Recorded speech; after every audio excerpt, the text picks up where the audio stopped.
안녕하세요. 올 가을에 결혼식을 올리려던 예신입니다. 하지만 제가 과거형으로 쓰는 이유는 이미 눈치채셨겠지만 파혼했어요. 파혼이라는 거 들어보기나 했었지 제 이야기가 될 줄은 꿈에도 생각지 못했는데 아무튼 사람 일이라는 게 참 마음처럼 되는 게 아니네요. 일단은 얘랑이라고 부르기는 싫고 그렇다고 이름을 부를 수는 없으니 편의상 남자친구라고 칭하겠습니다. 남자친구하고는 지금은 이직한 직장 상사의 소개로 만났어요. 사실 상사가 주선하는 소개팅이 좋아서 나가는 직원이 몇이나 될까요? 저도 마찬가지였습니다.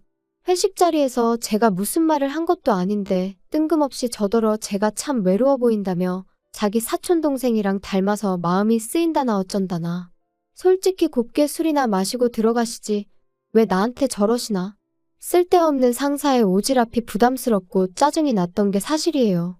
하지만 술자리에서 해대는 헛소리니 술 깨면 본인이 뭔 말을 했는지 기억도 못할 거다 싶었고 그래서 그냥 별말 않고 지나가려 했거든요. 그런데 이튿날 지난밤에 술은 분명히 다 깼을 텐데도 굳이 지나가는 저를 붙잡고는 자기가 소개팅을 해주겠다나요? 그리고는 제가 제대로 거절을 하기도 전에 사양 말고 만나보라 하는데 매일같이 마주쳐야 하는 상황이었으니 그렇게까지 말하는 상사의 면전에 대고 불편해서 싫습니다 하기가 쉬운 일은 아니었지요. 그리고 또 한편으론 내가 그 정도로 어디가 안 돼 보였나 싶은 게 그래서 그래 좋은 게 좋은 거다 생각하고 한번 만나나 보자 뭐 그렇게 나가게 된 자리였습니다. 남자친구는 얼굴이 동글동글하고 피부가 하얀 고생이라곤 하나도 안 해본 듯한 소위 새님 같은 얼굴을 하고 있었어요. 반면에 저는 일단 저부터가 운동도 좋아하고 소위 여름엔 바다로 겨울엔 산으로 떠나는 사람이었다 보니 본능적으로 이 남자랑 나랑은 안 맞겠구나 그런 느낌이 딱 오더라고요. 그런데 남자친구는 그런 제 마음을 전혀 눈치채지 못했던 건지 계속해서 자기 얘기만 해나가기 바빴습니다. 한마디로 자기 PR이 따로 없었죠. 대학교 졸업하고 중소기업을 잠깐 다니다가 회사 사정으로 하루아침에 백수가 되었고 이후로 이런 일은 두 번 다시 겪고 싶지 않아서 3년의 공부 끝에 9급 공무원이 되었다나요? 그리고 그때 저는 이미 남편에 대한 호기심이 바닥난 상황이었기에 아, 네, 그러셨군요를 적당히 섞어가며 대화에 임할 뿐이었네요. 하지만 그런 남편과 제가 의외의 곳에서 공통점을 발견했는데 그건 바로 둘 다 놀이공원을 좋아한다는 점이었어요. 사실 30이 넘어간 이후로는 같이 놀이공원 갈 친구들을 찾는 것부터가 쉬운 일이 아니었거든요. 그렇다고 혼자 가기도 그렇고 여담이지만 아닌 게 아니라 혼자서 놀이공원에 가본 적이 있는데 사실 대부분의 놀이기구들이 둘이 타거나 넷이 타거나 아무튼 짝수로 떨어지는 경우가 대부분이에요. 그러니 혼자인 저로서는 시쳇말로 꼽사리를 낄 수밖에 없었고 그럴 때마다 얼마나 불편하고 괜히 눈치까지 보여서는. 그래서 그 이후로는 놀이공원은 저에겐 말 그대로 그림의 떡이나 마찬가지였습니다. 그런데 남자친구가 그럼 앞으로 자기랑 가자고 하더라고요. 자기도 너무 가고 싶었는데 그동안 같이 갈 사람이 마땅치 않아서 못 가고 있었다면서 말이죠.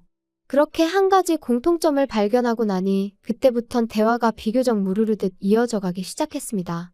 그리고 헤어질 땐 너무나 자연스럽게 다음 약속을 정하고 있는 저희의 모습을 볼 수 있었죠. 이후로 저희는 2년이란 시간을 사귀었고 사귀는 동안은 정말 웃음이 끊일 일이 없었어요. 평일엔 각자의 일로 바쁘다 보니 주말 중 하루를 온전히 같이 보내는 식으로 데이트를 했는데 사실 연애하면 만나서 하는 일들이 뻔하잖아요. 밥 먹고 영화 보고 차 마시고 그 코스에서 좀 벗어나봤자 뭐 어디 전시회를 본다던가 그 정도, 그렇죠? 그런데 저랑 남자친구는 정말 전국 방방곳곳으로 크고 작은 놀이공원들을 찾아다녔어요. 남들과는 다른 특별한 연애를 하고 있다는 사실에서 오는 그 만족감이 정말 컸었답니다. 그런데 그렇게 잘 맞던 저희가 결국 이렇게 파혼의 길을 걷게 된 건 바로 어머님 때문이에요. 물론 누군가는 시어머니 될 사람만 문제였겠냐, 네 남자친구도 문제였을 거라고 말할 테고 저도 그 말을 딱히 부정할 생각은 없지만요. 말 그대로 어머님의 말도 안 되는 억지를 남자친구가 중간에서 제대로 컷만 해줬어도 제가 파혼까지 생각지는 않았을 테니까요. 하지만 피는 물보다 진하다더니 아니 그 부모의 그 자식이라더니 결국 남자친구도 어머님하고 별반 다를 게 없었던 거죠. 남자친구에게 프로포즈를 받고 제가 그러자 하면서 본격적으로 결혼 이야기가 오가기 시작했어요. 그리고 연애하는 동안에는 민감한 주제 같아서 묻기가 어려웠지만 결혼 이야기를 하려면 더는 피하는 게 능사는 아니겠다 싶어서 제가 먼저 제 재정 상황을 오픈했습니다. 오빠, 우리 이제 돈 이야기를 좀 해야 될 것 같은데, 그치? 일단 내 얘기 먼저 할게. 나는 직장 생활하면서 모아둔 돈은 8천 정도 있고, 연봉은 작년에 연봉 협상에서 5천 조금 넘어. 그리고 부모님께서 아마 얼마 정도는 도와주실 것 같긴 한데, 그게 얼마나 될지는 모르겠네. 오빠는 어때? 보라가 생각보다 돈을 많이 모아놨구나. 근데 연봉이 5천이면 너가 지금 직장 생활 8년 차라며. 네 업계 내에서 좀 적은 거 아닌가? 작년에 연봉 협상할 때 잘 좀 하지 그랬어? 글쎄, 난 내가 적게 받는다고 생각해 본 적은 없는데. 하긴 돈이야 많으면 많을수록 좋은 거니까. 근데 오빠, 딴소리 하지 말고 오빠 얘기 좀 해봐. 어때? 오빤 좀 모아놓은 거 있어?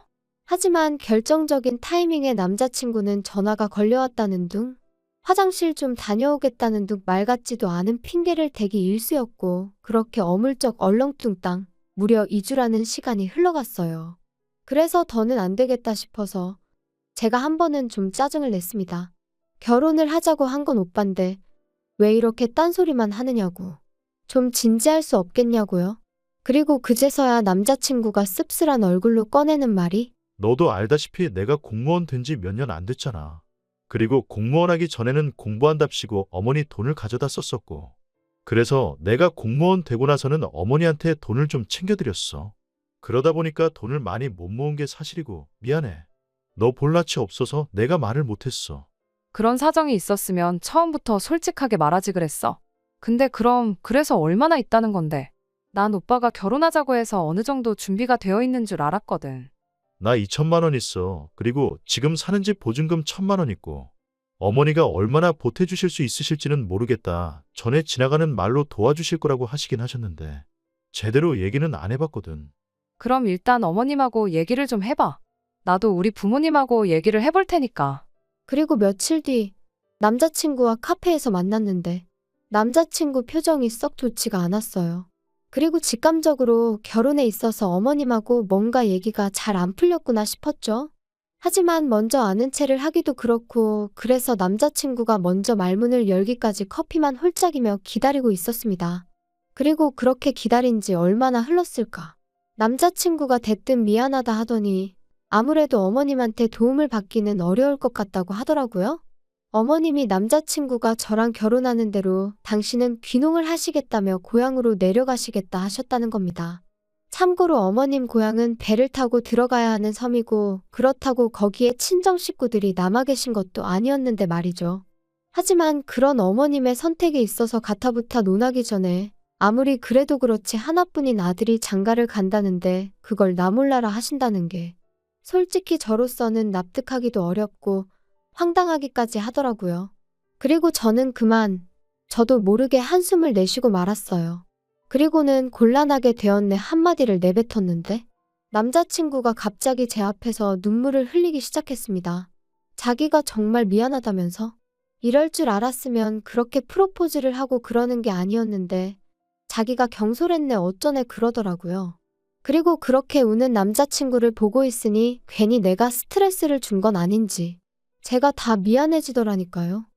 남자친구한테는 오빠 잘못이 아니다 괜찮다 했지만 집에 돌아온 제 속도 말이 아니었어요. 얼마나 대단한 집의 딸로 자란 건 아니었어도 나름대로 남부럽지 않게 자랐거든요.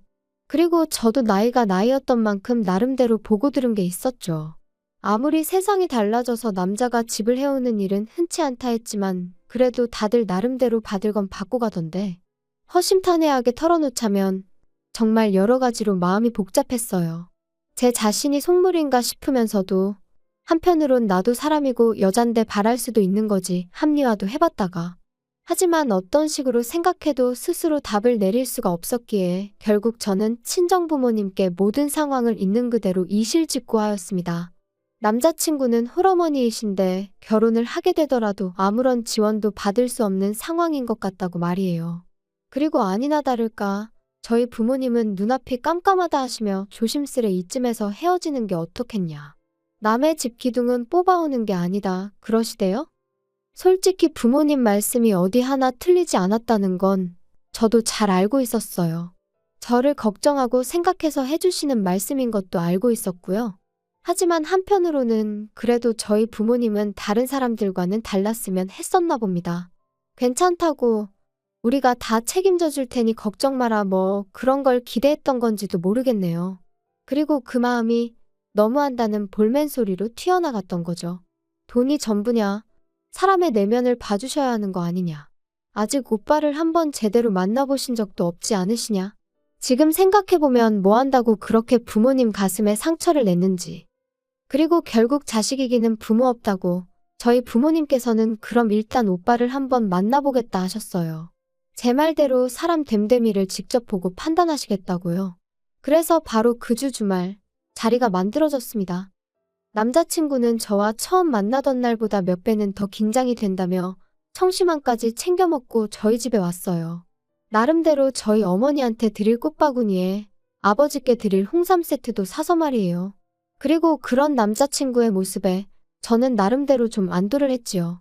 웃는 얼굴에 침 못 뱉는다고 저렇게까지 해왔는데 좋게 봐주시겠지 그런 기대가 있었달까요? 그리고 아니나 다를까 친정어머니는 안 보고 싶다 불편하다 하셨지만 막상 점심상은 말 그대로 상다리가 부러질 만큼 한상 가득 차려주셨고 남자친구는 이 정도의 환대는 기대도 안 했었다며 입이 귀에 걸렸더라고요. 아무튼 전반적으로 식사가 끝날 때까진 분위기가 화기애애하니 무척이나 좋았습니다.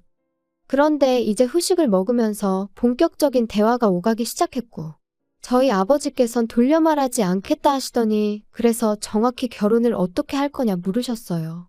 프로포즈를 할 때는 나름대로 계획이 있었을 거 아니냐 하시면서 한번 들어보자고요. 그리고 남자친구가 한 대답은 저조차 감싸주기 어려울 만큼 황당하기 짝이 없었습니다. 일단 결혼을 하고 오피스텔을 구해서 살려고 했습니다. 요즘 오피스텔은 풀옵션이라서 따로 가전제품 같은 건 안 사도 되니까. 필요한 가구들만 간단히 사서 살다가 적당한 집을 구하면 그때 제대로 시작하려고 했습니다. 그게 단가? 그게 자네가 생각하는 앞으로의 계획이었나? 나머지는 차차 보라랑 상의해가며 정하려고 했습니다. 답답하네 그려 답답해. 그러면 어머님은 자네의 이런 생각을 아시나? 알고 계십니다. 뭐라고 안 하시던가? 별 말씀 없으셨습니다. 어머니는 어머니대로 요즘 귀농 문제로 많이 바쁘셔서요. 이후로 몇 마디의 대화가 더 오고 갔지만 이미 분위기는 가라앉을 대로 가라앉은 상황이었고 남자친구도 뭔가 잘못되었다고 느꼈는지 일단은 돌아가 보겠다며 자리에서 일어나더라고요. 그리고 저희 부모님 두 분 다 말이라도 더 있다가지 그러냐 그런 말조차 안 하셨어요. 그렇게 남자친구를 배웅하고 돌아오자 부모님께서 이 결혼은 안 되겠다 하셨습니다. 아무리 사람이 좋아도 너도 보지 않았냐며? 저렇게 생각도 없고 계획도 두리뭉실한 사람한테 저를 어떻게 보내냐고 절대로 안 된다 그러시더라고요. 그리고 저도 그런 부모님한테 더는 대들 수도 없었어요. 제가 보기에도 한심하기 짝이 없었으니 말이지요. 그런데 이틀 뒤 남자친구에게서 생각지도 못한 소식을 듣게 되었습니다.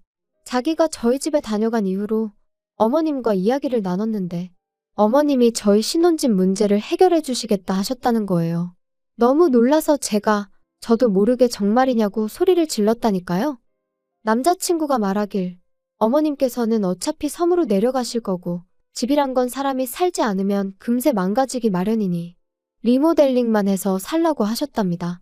그 리모델링 비용이 대략 4천이 넘었기에 솔직히 좀 당황스럽긴 했지만 아무튼 그때는 그래도 그런 걱정보다는 당장 저희 부모님을 다시 한번 설득해 볼 수 있겠다는 생각뿐이었어요. 그래서 퇴근하자마자 불이 나게 집으로 향했지요. 그리고 제 예상대로 친정부모님께선 제 이야기를 들으시곤 잘됐다며 무척 기뻐하셨어요. 하지만 한편으론 갑자기 남자친구 어머님이 태도를 달리하신 데는 분명 이유가 있을 거라며 그 이유가 뭔지 남자친구에게 제대로 물어보라고 하셨습니다. 저는 부모님의 걱정이 좀 과한 거 아닌가 싶었지만 돌다리도 두들겨보고 건너라는 옛말처럼 확실히 해둬서 나쁠 건 없다 싶었기에 알겠다고 했고요. 그런데 며칠 뒤 남자친구 어머님을 처음 뵙는 자리에서 저는 생각지도 못한 사실을 알게 되었습니다. 그래, 부모님께서 결혼하는 거 허락하셨다고? 네, 어머님 덕분에 허락받았어요. 정말 감사합니다. 그래, 이 집이 내가 안 고치고 살아서 좀 낡아서 그렇지. 싹 고쳐놓으면 웬만한 아파트 못지 않을 거다. 여기가 내가 알아보니까 보통 전세로 들어오려면 2억 5천은 줘야 된다더라고. 그러니까요. 정말 감사해요. 뭐 말로는 가을쯤 식을 올렸으면 한다면서? 그럼 내가 너희 식 올리는 거에 맞춰서 내려가야겠네. 그러니까 아들, 차질 없이 돈을 준비해줘야 한다. 그건 나중에 얘기해요, 어머니. 잠깐만, 무슨 돈? 돈 이야기면 이제 나도 알아야 하지 않을까? 어머님, 그게 무슨 소리예요? 니들 둘 다 반응이 왜 이러니? 참나, 전세금 줘야 할 거 아냐? 전세금이라니 그게 무슨 말씀이신지. 어머님 내려가서 사신다는 그 섬, 거기에 전세 구하시는 거예요? 오빠가 도와드리기로 했어? 아니, 쟤는 왜 아까부터 뚱딴지 같은 소리를 한다니? 이 집 너희가 들어와서 살 거잖아. 그러면 나한테 전세금을 줘야 할 거 아니냐? 네, 정말요? 저는 어머님이 그냥 저희 들어와서 살라고 하신 줄 알았어요. 오빠가 그렇게 말했잖아. 어머님이 우리 들어와서 살라고 하셨다고. 아니, 그러니까 그게 맞긴 맞잖아. 들어와서 살라고 하셨으니까. 전세니 뭐니 그런 이야기는 없었잖아. 우리가 드릴 돈이 어딨어. 왜 없어? 우리 둘이 모아둔 돈하고 너희 부모님이 좀 도와주신다며. 그게 어머님한테 전세금으로 드리라는 뜻은 아니지. 그리고 어머님 그러면 저희 이 집 살다가 이사 나간다고 하면 전세금 돌려주시는 거죠? 어머님 말씀대로 전세니까. 그거야 뭐 상황 봐서 줄 수 있으면 주겠지. 그게 무슨 말씀이세요? 확실하게 말씀해 주셔야죠. 야, 너도 생각을 해봐라. 내가 너희한테 그 전세금 받아서 귀농 정착금으로 쓰고 어쩌고 하면 솔직히 얼마나 남겠니? 그래도 뭐 너희 나갈 때 새로운 세입자만 구해진다고 하면 뭐 그 사람한테 받아서 주면 되기야 하겠다만 아무튼 그런 건 나중 일이니 지금 왈가왈부할 필요는 없잖니? 그리고 전세금은 내가 그래도 니들은 내 자식이니까 딱 2억만 받는 거야. 아, 예단은 안 해와도 되니까 리모델링은 제대로 싹 해라. 알겠지? 생각지도 못한 황당한 어머님의 요구에 저는 말 그대로 할 말을 잃었습니다. 그리고 이후로는 솔직히 무슨 이야기가 오갔는지 정확히 생각나지도 않아요. 어머님 댁에서 나올 때까지 남자친구는 제 눈길을 피하기에만 급급했고 그런 남자친구의 모습이 실망스러울 뿐이었지요. 집으로 돌아와서도 저는 남자친구에게 아무런 연락도 하지 않았어요. 어땠냐는 친정부모님의 질문에도 나중에라고만 답했을 뿐 말 그대로 참담한 심정이었거든요. 남자친구가 나를 속이려 했다는 그 배신감도 너무 컸고요. 그리고 그렇게 3일이란 시간이 흐르고 나서야 남자친구에게서 전화가 걸려왔습니다. 당연히 미안하단 말부터 할 줄 알았는데 대뜸 저더러 그날 그렇게 가고 어떻게 연락 한 번이 없을 수 있냐며 오히려 화를 내면서 말이죠. 어이가 없어서 오빠 같으면 어떻게 행동했을 것 같냐 따졌어요. 꼭 마치 집이라도 해오는 것 마냥 설레발을 쳐서는 나는 물론이고 친정부모님까지 오해하게 만들고는 어떻게 수습할 생각이었냐고요. 그러자 남자친구가 한다는 말이 어머님한테 2억을 드리는 게 그렇게 억울하냐입니다. 어머님이 2억을 못 주겠다 하시면 우리가 빌라에서 안 나가면 그만 아니냐고. 단순하게 생각하면 솔직히 아무 문제될 게 없는데 제가 욕심을 내니까 그게 문제인 거라면서 말이에요. 그리고는 덧붙인다는 말이 나중에 어머님 돌아가시고 나면 빌라는 어차피 우리 거 되는 건데 전세니 뭐니 그런 의미 없는 단어에 연연하지 말라나요? 어이가 없어서 하나만 물어보자 했습니다.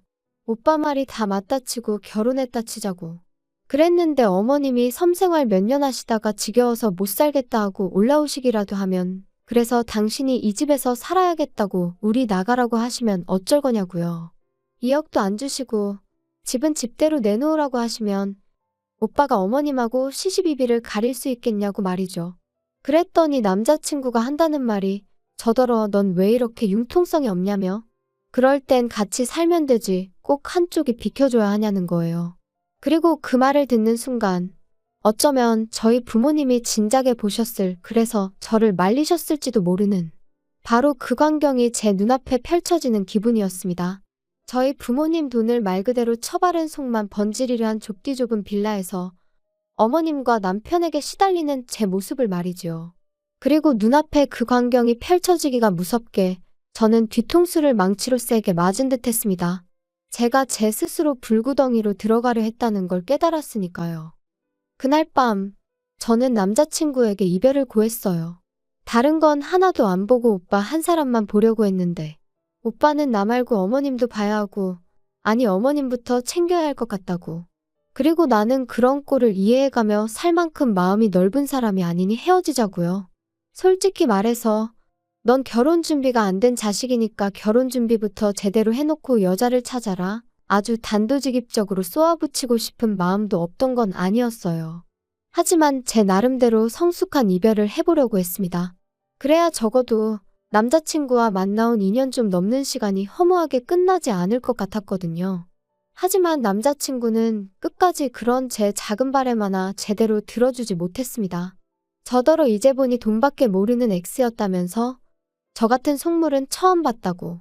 아직 결혼도 안 했는데 벌써부터 자기 어머니라도 모시게 될까봐 벌벌 떠는 모습을 보니 자기가 더 정이 떨어진다나 어쩐다나요? 그 정도 눈치는 있으니 어디 가서 밥은 안 굶겠네. 저도 나중엔 너무 열받아서 저렇게 답장하고 차단해버렸네요. 여기까지가 어디 가서 말하기도 민망한 제 파혼 이야기예요. 그리고 처음엔 솔직히 다른 사람 탓도 많이 했어요. 소개해준 상사를 탓한 건 물론이고 남자친구와 함께 갈 만한 놀이공원을 추천해준 익명의 사람들까지 말이에요. 그런데 요즘 곰곰이 생각해보니까 결국 제가 사람 보는 눈이 없던 게 문제였다 싶대요. 그래서 앞으로는 당분간은 그럴 생각이 없긴 하지만 그래도 만약에 누군가랑 인연이 닿게 된다면 전보단 곱절로 배에 배로 주의하려고 합니다. 그리고 또 이런 말은 어떻게 들릴지 조심스럽지만 왜 어른들이 결혼할 때는 좋아하는 마음 하나만 보는 게 아니라고 하는 건지 이번 기회를 통해서 정말 절절히 배웠거든요. 어른들 말씀에는 정말이지 늘 지혜와 경험이 녹아있는 것 같아요. 아무튼 저에게 만약 또 한 번의 기회가